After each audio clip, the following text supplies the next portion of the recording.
friends, I'm sure you all are waiting to learn about the counseling techniques that we need to follow when we are dealing with our clients or patients. Now, the counseling technique is something that we will be following step by step, and you have to know this sequence because counseling is not like ordinary talking to people. It has got certain rules, regulations, and the way it has to go step by step to achieve our final goal of helping the people to overcome whatever problems they have. So the first step we have to be careful and we have to learn about is that the entry of the client is very important.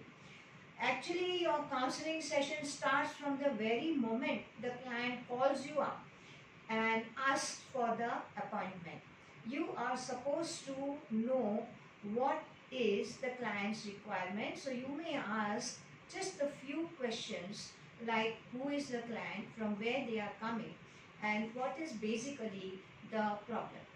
You can give them the appointment and then you can also give them direction as to how to reach your place.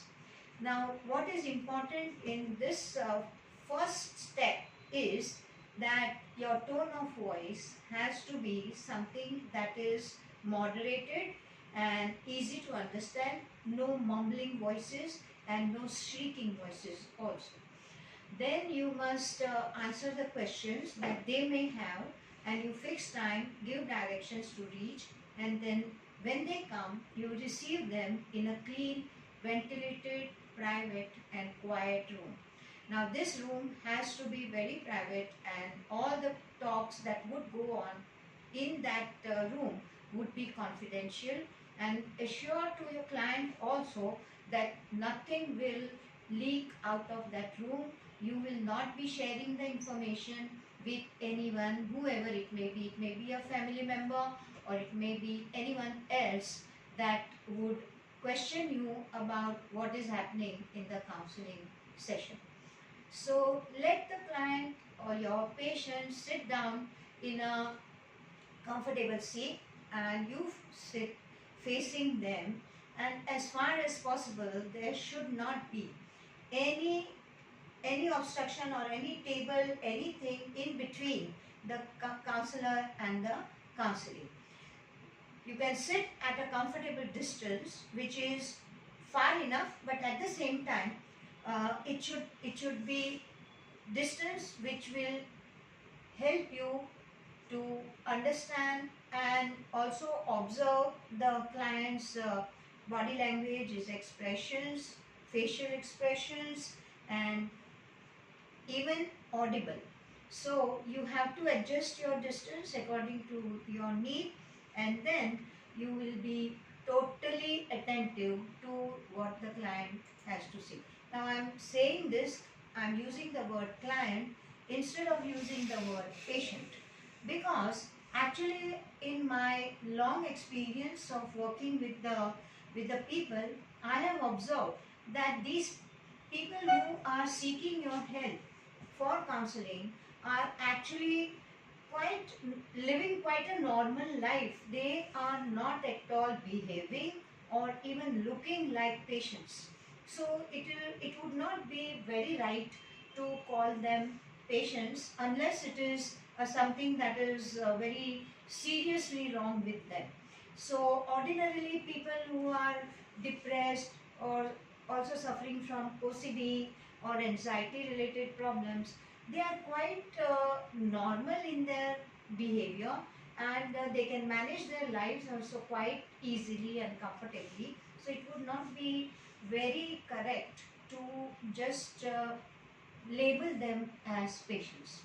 Now, the counselor has to have a good listening skill, because all your work is depending on your listening abilities. So listening is much more than hearing, because hearing, there is whatever is coming in contact with our hearing within the range of audible range of our presence is heard. But listening is something which is also involving the intellectual activity, where you would be also listening with your minds and also keeping it in the mind. Memory is required, and then this kind of listening which helps you to collect the data for your client, about your client, all the information you will be keeping it in your memory, and this data will be used by you later on when you go further in your counseling session. So hearing is a reception of auditory information, listening is the intellectual, emotional process. Effective listening decodes physical, intellectual and emotional inputs in search for a meaning and understanding the sender's meaning. Unfortunately, few people are good listeners. About 75% of oral communication is ignored by most people and misunderstood or quickly forgotten. Now, when we say that one is good with communication, and you will hear this from many of the people who you talk to, they may say this fellow is very nice to talk to. He's very good. He's a very good listener, and that makes him a good communicator. So surprisingly, as commonly believed that good communicator has to be good speaker is not always right. The good communicator is also the person who listens and who listens attentively. Then the counselor and counselee relationship matters, and this relationship decides on the quality of counseling process that you are conducting. So the quality of relationship between the counselor and counselee, acceptance is an important factor. You have to accept the counselee as they are. You can't be judgmental and decide on, okay, this counselee is say very rude, or he is very aggressive, and I don't like it. That kind of feeling you should not be having as a counselor. You have to accept the counselee as they are, and you have to actually understand your responsibility, that after accepting the counselee totally, you have to go deeper into his mind and understand why he is rude or why he is aggressive, and that is where your counseling skills will be used. So willingness to allow people to differ. You cannot help if they have different kinds of beliefs than you, and they belong to different communities, different religions, so they are bound to have different kinds of customs, different kinds of thinking. So we have to be open to all these possible differences that we may come across while conducting our counseling sessions. Realization that each person is a complex pattern of striving, thinking and feeling, that we all know that there are no two people who would be thinking and behaving in the same way. Even if they are siblings or they are very close friends, though we feel, and we often use this expression saying, oh, we are on the same wavelength and we think alike, but still there are a lot of things that would go different ways. Understanding that is not only the words but also the meaning behind the words, however disguised or hidden. So in this matter, to understand the true meaning behind what the counselee is expressing in words verbally, you have to go deeper into that and really try to understand what is actually bothering the counselee, because he's come to you for help. He's not coming to you to for any chit chat. He's not coming to spend his time and money just to talk to you of things which are not relevant to his life. So understanding of his thinking, of his way of behaving, it is required that you first listen to whatever the counselee has to say, and try to see what goes behind those words. Now, what not to do is more important for the counselor than what to do. One thing that we avoid is giving advice. If they have to only seek advice from you, they will get it very freely from all the people around them. The parents are advising, the neighbors are advising, all the relatives are advising, even their friends would be advising, but that is not making them counselors. So counselors are different from all this. We have to follow our counseling process step by step, and we must understand that they have not come to you for direct advice on what to do, what not to do, what is good, what is bad for you. They have heard that enough. Okay, so that's not at all expected from a counselor. We do not offer solutions. You will see that our techniques that we use are actually leading them to find the solutions within themselves, and that is where the counseling process is different from ordinary dialogue between people. Moralizing and preaching, we have to respect from whatever the background they come from, and we need to don't avoid preaching. We need to avoid preaching and moralizing. Oh, this is not what you are doing is not correct. This is how you should behave. This is how you should dress. Not at all. That's not the job of the counselor. In the school, colleges, there are so many do's and don'ts and rules and regulations.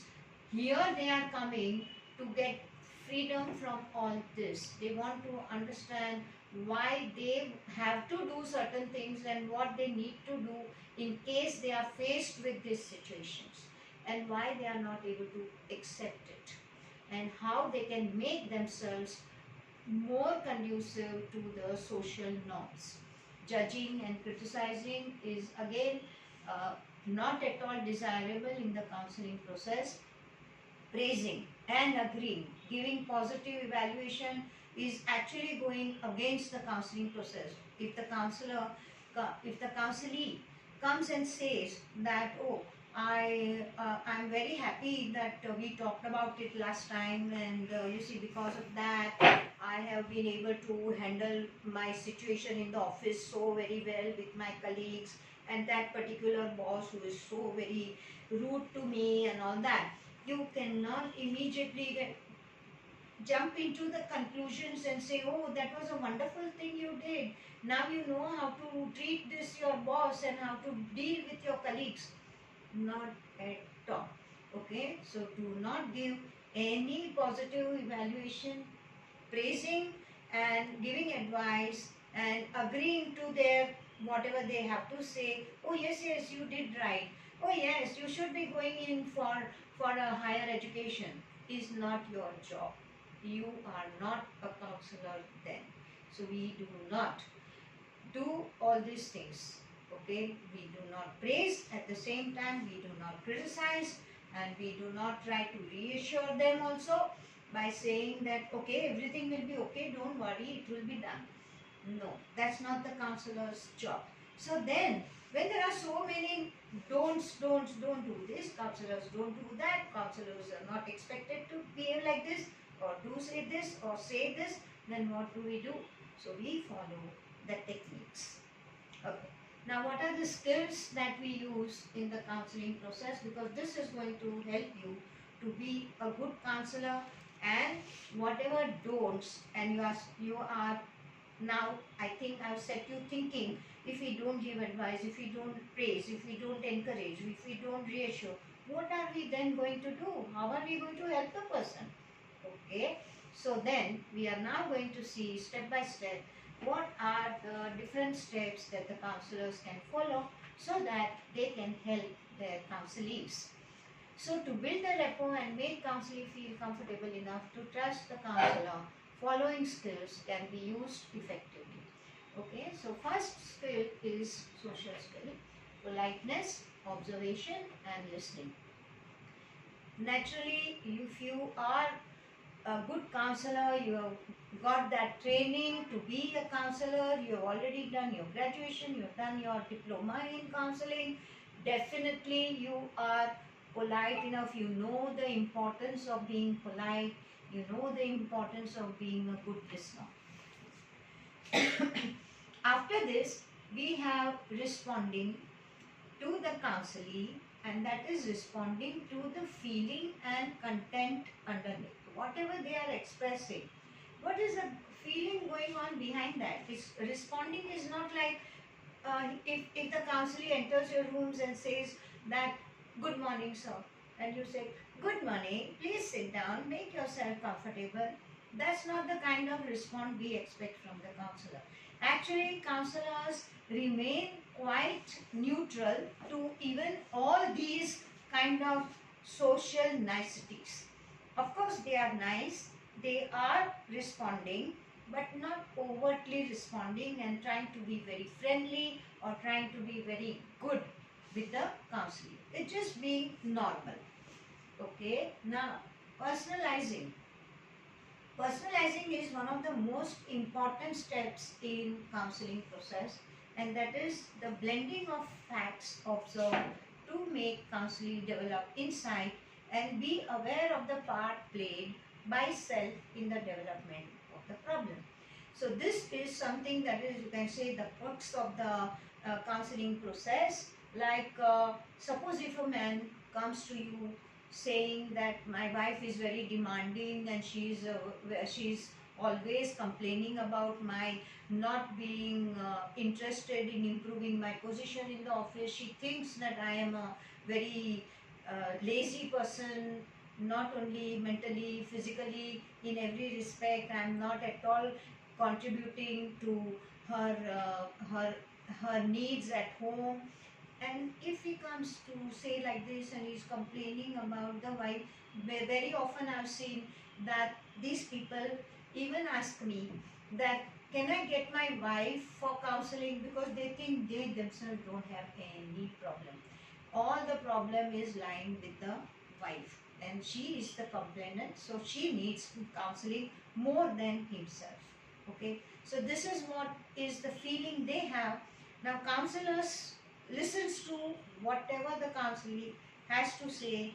He tries to see how far the counselee is right in his claiming that he is hardworking enough, he is working very sincerely in his office, but he can't achieve whatever his wife is expecting him to achieve.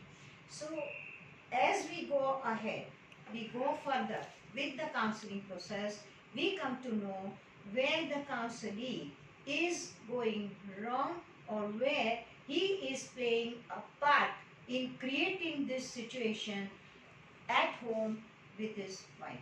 And then we gradually make him realize that this is where his part is playing the role and he is having a problem with his wife. Now this we do not do by criticizing him or by finding faults with him or by saying that you are doing something very wrong, and from the very beginning we jump on that conclusion and we try to impose that decision over the counselee. It is never going to work. You need to be patient, you need to see the right time, you need to come up to that level of counseling process where you now know that the counselee is ready to accept and see what is the real situation. Once that is done, the result of that is automatic. The counselee himself changes his own behavior. He is set to think how he is responsible for bringing about this situation. So that is where the counseling process starts bringing about the change by this personalizing of the problem. Now we have to identify the goals. Now in case of this example that I gave you, the goal is that he wants peace at home with his wife. He wants his wife to understand him, to understand his situation and contribute to that, and maybe he and his wife together can work on some solution to whatever the problems they are facing. So this would be identifying the goal. This would be the goal of that particular couple. Okay. So then after you have come to the place, come to the point where you have identified the goals, you will formulate the appropriate steps to achieve the final aim. And that is the goal of the counseling also. Otherwise, he would not be there for you. Okay. Now, what are the counseling attitudes? The following attitudes, they help you to build a rapport with your counselee. First of all is respect. Now, what is respect here? Respect is you have trust in your counselee's ability to bring about the change in himself. Ability of the counselee to look deep into his own self and find his own solution. We respect every human being and we respect them with the trust in them that they have the capacity to bring about the change and to improve in their own situation, whatever situation they are facing. So, it is not just the respect of good morning sir, good morning ma'am. It's not that respect. That is just very superficial. The real respect means you respect the other human being of having the capacity to see what is right, what is wrong. From within him, there will be the result coming up which would be making him go and walk towards the finding the solution to his problem. Then there is empathy, which is an intellectual understanding and identifying with person's feelings, thoughts and attitudes. We have seen that empathy is different from sympathy. Sympathy is when we say, oh poor fellow, he is suffering so much. That is sympathy. But when we go forward and we do something for them, then it is empathy. So empathy is more emotional involvement with the person. Now we all see so many of the street children and we feel sorry for them. But how many of us are really ready to work for this street children? How many of us are going to the NGOs, spending some time with them, maybe teaching them, maybe teaching them some arts so that they can become independent, teaching them some things so that they can appreciate the life and they can also work and they are encouraged to think about living a better life. So that would be empathy. Then there is genuineness. It means we are very honest with ourselves as well as with the counseling. So we do not fall into the trap of all the time being telling the counselee, oh, you are absolutely right, you are great, you can do this, it is so easy for you to think like this, etc., etc. No, whenever you feel the counselee needs to be pointed out that he is thinking in the wrong direction, or maybe he should rethink about his behavior in a particular situation, we are being genuine to the counselee. We are not afraid to point out the truth, and we are always for the truth and see the truth as you feel is going to help the counseling. Then there is a concreteness. We avoid beating around the bush. Sometimes the counselees, they enter the room and they sit down and they start talking about, oh, the traffic was so much and the weather was like this, and oh, see the way the things are going, people are so very indisciplined. Today I had to pick up a fight with my taxi driver, he had no change, etc., etc. So many things they can talk about. So here what happens is that you know somehow that this counselee is trying to beat around the bush and or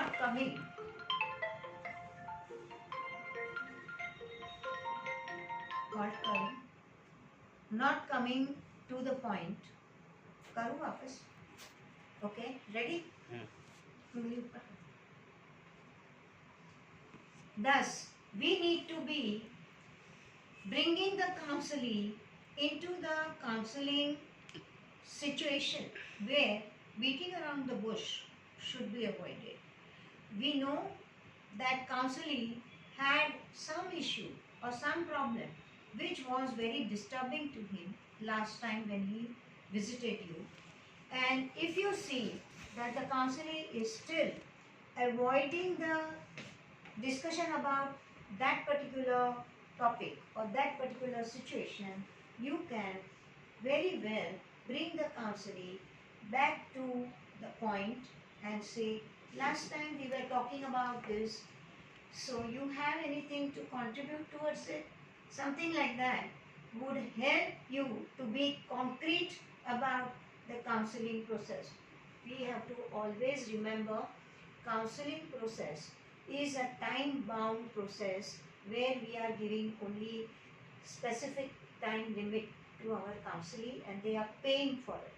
So our job is to see that you get the maximum benefit out of every counseling session. So it is requiring a lot of control in this respect, that you need to be concrete. You can't indulge in talking about things which are irrelevant to the problem and irrelevant to the situation that the counselee is facing. Of course, you have to allow the counselee to definitely correlate certain things which will help you to understand why the suffering has occurred. Like for example, certain things that have occurred in office, he may want to talk about it. Now from that talk, you may be able to go further and find out what the counselee's reaction was, why it was so, and how it is related to his real problem. This is the insight that the counselor must have. Now, the self-disclosure is another skill that or attitude that we use, because sometimes it does help for the counselee to know that the people like counselor who are so mature, they are respecting them, they are so much more educated, they are so much more experienced with people and the things around. Even they have got certain things which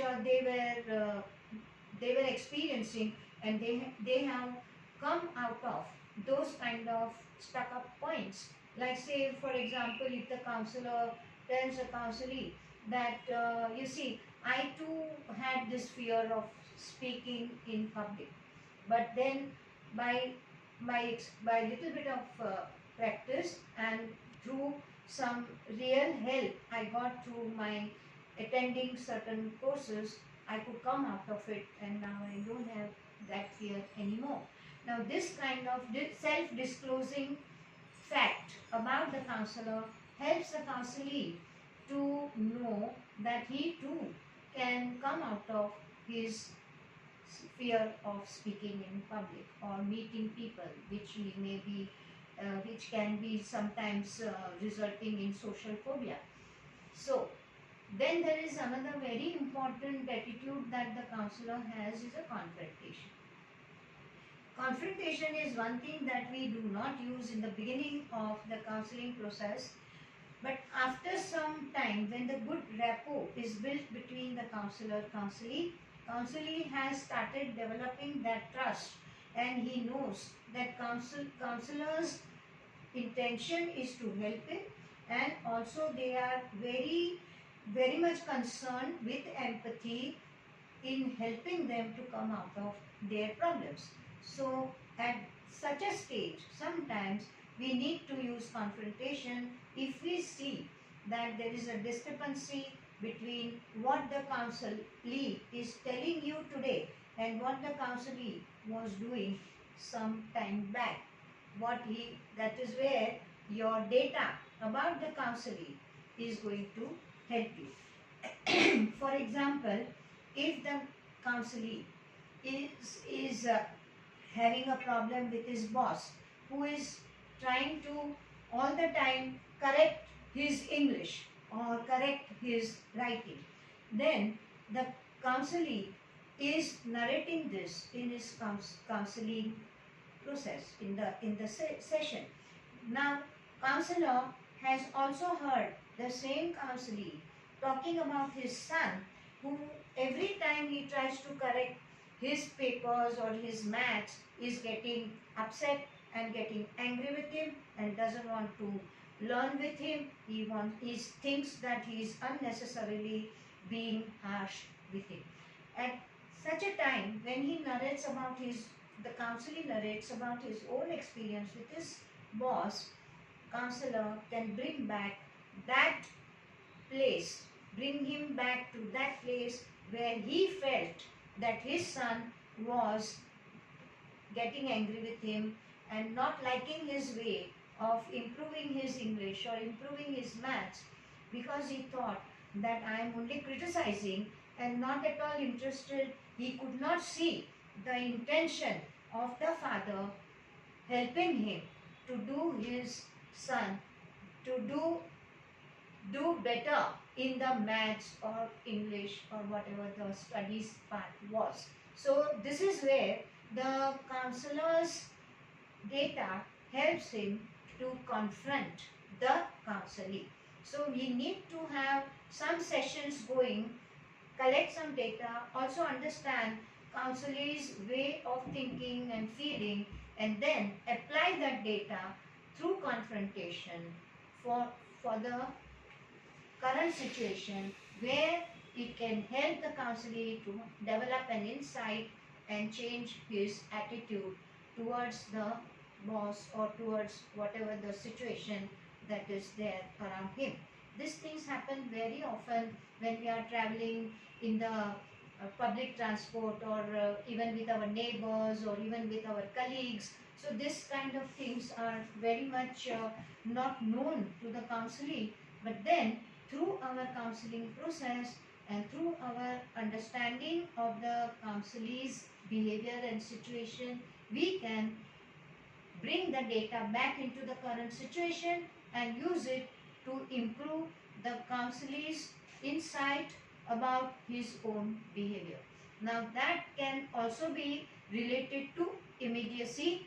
Immediacy is an attitude whereby counselor recognizes counselee's feelings in present counseling situation and mention it to the counselee to clear the doubts and discrepancies.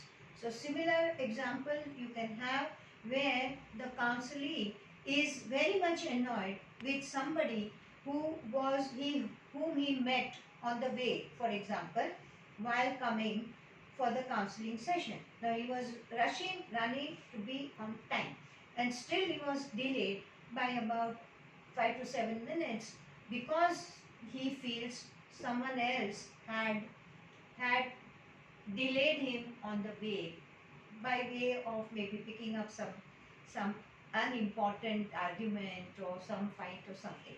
So now at that time, if the counselor can bring that fact to his notice, that this is what he also does in some cases when his colleagues or his wife asks him to bring certain things for the house, maybe on his way back home from office or something, and then the wife gets angry because he has not done it, he has forgotten it, and that is going to delay his work, her work, or also cause her a lot of inconvenience.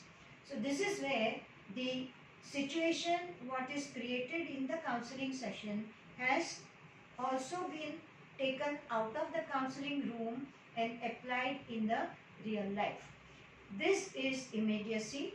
Immediacy, don't misunderstand, with the word immediately. It has got no connection. It is totally a different word, which is one of the attitudes that we need to use during counseling process to help our counselees. Okay. Now after uh, this building the rapport, and we understand all the attitudes and we know all the skills that are necessary for counseling process, we come to the stage which is called personalization, which I have already explained to you in short, and that is where we help the counselee to realize where he or she is with respect to where he or she wants or needs to be in the world.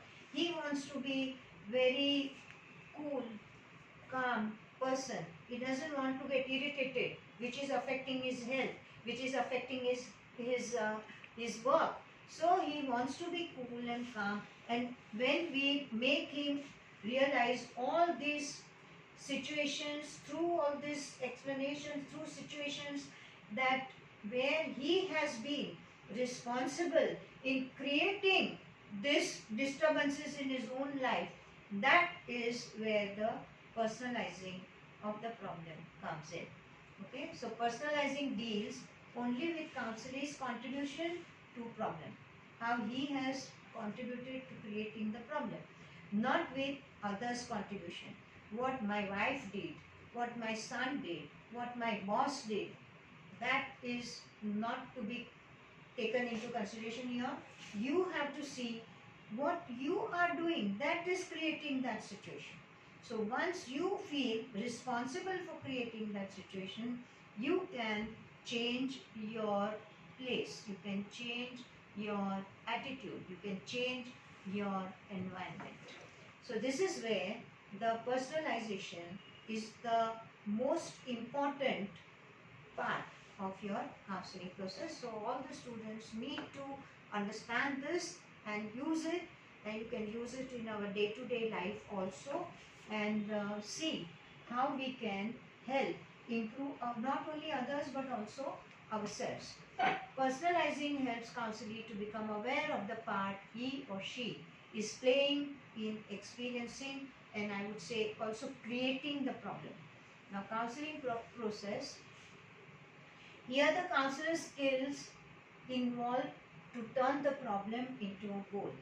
Now for example, if the problem is I can't get along with my spouse, the goal is that you want to get along with your spouse, and that's why you are here for the counseling situation, for the counseling process. The goal is opposite to the problem, because in the problem what happens, I can't get along, I can't get along, I can't do this. Okay, now the goal will be that it will be opposite to the problem. This will allow the counselee to assume responsibility. I can't need, I want to do it. That is changing from I can't to I want to, and then I will do it. Okay, so this is where we help the counselee to understand that what your problem is can convert into the goal, and through the counseling process we are helping the counselee to achieve that goal. Okay, now this is the entire process of counseling. After this, you have to see to it that the counseling is continued outside the counseling room, and help the counselee to carry on. And therefore, after some break, you can have the counselee come back and discuss whatever his experiences in the meantime, and also help the counselee to go ahead with whatever their problems may have arisen, or they might have got some other observations to discuss with you, and that is where your continuation of the counseling process will be in just following up. So that those are the following counseling counseling sessions which would help you to be in touch with your counselee and also see that the situation is very much solved for the counselee, and now they are able to carry on with their life and solve those problems which were otherwise so much disturbing them and making their life unbearable. So this is where you can help the counseling, and the process of counseling goes on like this, and till the counselor and the counselee feel that now they have reached the final of their counseling process, and that is where they can part.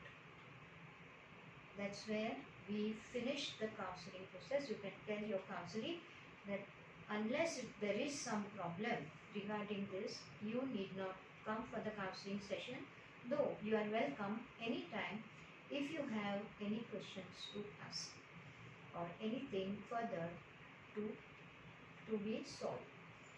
Thank you very much. I hope this lecture has been helpful to you, and now we will have the second video about the technique where I shall give you an idea about the actual counseling session. We will be giving you the live demonstration of how the counseling process takes place. You all will be going through your own personal counseling sessions, also for the personal experiences, and I think many of you have already done it, and you have understood what the counseling means and how it works and how it is conducted. So you are aware about this, but now you are aware about the techniques that we follow also. So it's going to help you a lot to know, understand, and also practice. Bye for now.